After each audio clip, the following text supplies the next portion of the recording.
मेरा नाम सावित्री है। मैं कक्षा द्वादशी की छात्रा हूँ और आपके समक्ष मैं अपने शोध पत्र को प्रस्तुत करने आई हूँ। मेरा विषय है विषादः तत्परिहारश्च। विषाद शब्द की व्युत्पत्ति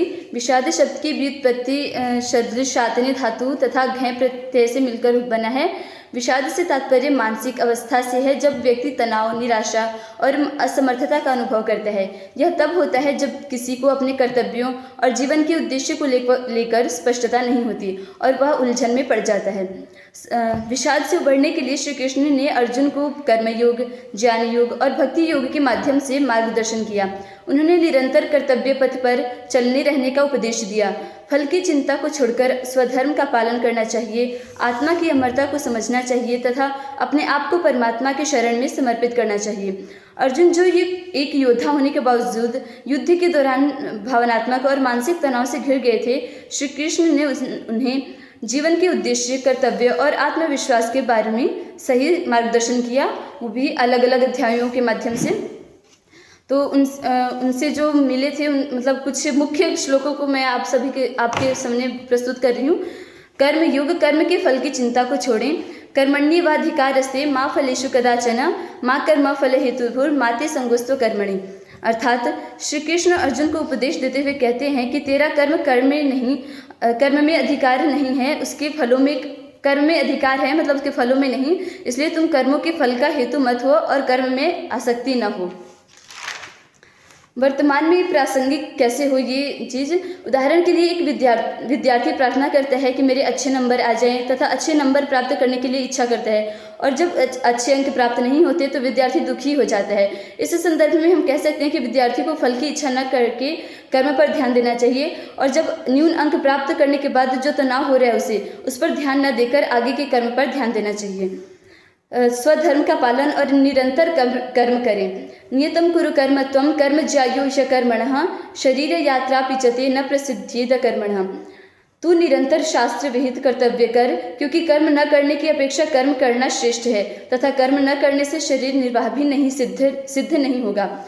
इसका प्रसंग हम ले सकते हैं। आज व्यक्ति जब विषाद में मतलब आता है तब वह आत्महत्या का विचार करता है, लेकिन हमें शास्त्रों का आश्रय लेकर हमें समस्या का समाधान ढूंढना चाहिए तथा स्वधर्म का पालन करना चाहिए, क्योंकि आत्महत्या से कोई भी लाभ नहीं होने वाला है। योग ध्यान और आत्म नियंत्रण के माध्यम से योग, श्री कृष्ण कहते हैं योगस्थ कुरु कर्माणि संगम त्यक्त्वा धनंजय सिद्ध सिद्ध्यो समो भूत्वा समत्वम योग उच्यते। इस श्लोक के माध्यम से श्री कृष्ण को समत्व भाव से आसक्ति छोड़कर कर्तव्य कर्म को करने के लिए कहते हैं।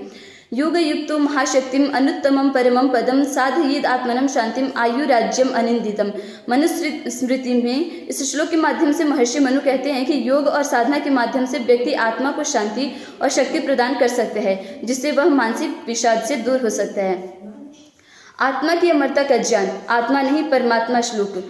श्लोक न जायते मृत्येवा कदाचित् नायं भूता भविता वा न भूयः अजो नित्यः शाश्वतोऽयं पुराणो न हन्यते हन्यमाने शरीरे। अर्थात यह आत्मा किसी काल में नहीं जन्मता और नहीं मरता है तथा न यह उत्पन्न होकर फिर आने वाला ही है, क्योंकि यह अजन्मा, नित्य, सनातन और पुरातन है। शरीर के मारे जाने पर भी नहीं मारा जाता। अतः प्रत्येक व्यक्ति को जन्म मरण के भय से मुक्त होकर केवल कर्म पर ध्यान देना चाहिए। धैर्य धारण करें। धैर्यं युक्तं च संयमं सुखं शांतिं च यच्छति विषाद न दृश्यते तस्य धर्मनिष्ठस्य निश्चितम्। मनुस्मृति में यह श्लोक महर्षि मनु जी कहते हैं, जो व्यक्ति धैर्य और संयम को धारण करता है उसे मानसिक शांति और सुख प्राप्त होता है और वह विषाद से दूर रहता है। मानसिक स्वास्थ्य पर ध्यान। युक्ताहार विहारस्य युक्तचेष्टस्य कर्मसु युक्त स्वप्नावबोधस्य योगो भवति दुःखः। अर्थात दुखों का नाश करने वाला योग यथा योग्य आहार विहार करने वालों का, कर्म में यथा योग्य चेष्टा करने वाले का तथा यथा योग्य सोने तथा जागने वाले का ही सिद्ध होता है। उपसंहार यह है कि आज के समय में अधिकतर शिक्षा व रोजगार के दबाव, पारिवारिक और व्यक्तिगत समस्याएं, आर्थिक अस्थिरता, स्वास्थ्य समस्याएं और सामाजिक दबाव और अपेक्षाओं के कारण विषाद से प्रभावित होते हैं।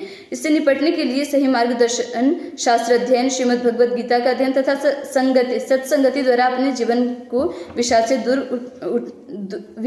से ऊपर उठा जा सकता है। धन्यवाद।